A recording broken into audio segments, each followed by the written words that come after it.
Christian Novels Audiobooks, the story of Wayne and Jean Vozzolo, One Vozzolo Christmas, episode 28. If you haven't subscribed, please do so. Now for episode 28.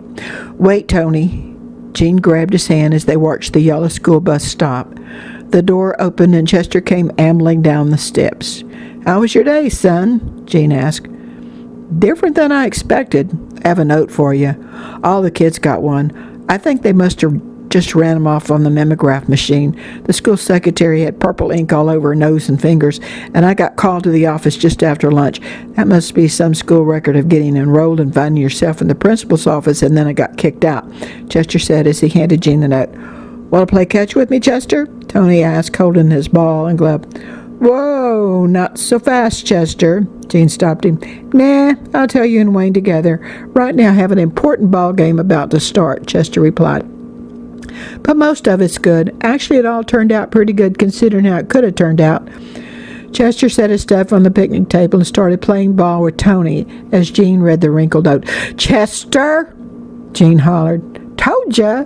Chester laughed as he threw the ball gently to Tony. Wayne turned his tractor back over to one of the tractor drivers after he saw the school bus turn in. He walked back to the yard and joined in the ball game as Jean watched from the picnic table. "You like to play ball, son?" Wayne asked. "Yes, sir," both Tony and Chester answered at the same time. Wayne and Jean both laughed.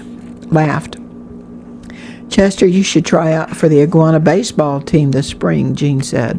"Can't," Chester replied as he gently threw the ball back to Tony. "And why not?" Jean asked. "Well, I don't have a glove or a real ball to practice with." "You can practice with my ball and me any time," Tony said, throwing the ball to his dad. "Thank you, Tony. That's very kind and generous.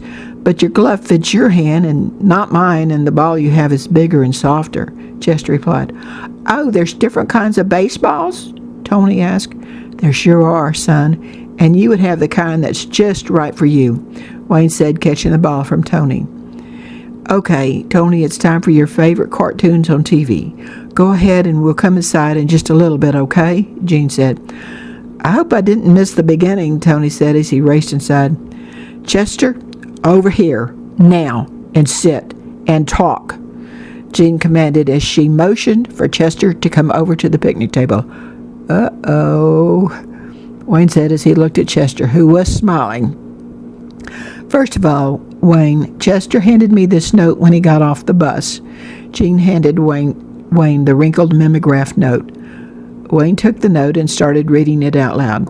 "Greetings, parents and guardians. Number 1, we want to remind you that Christmas vacation begins right after the parties on Friday.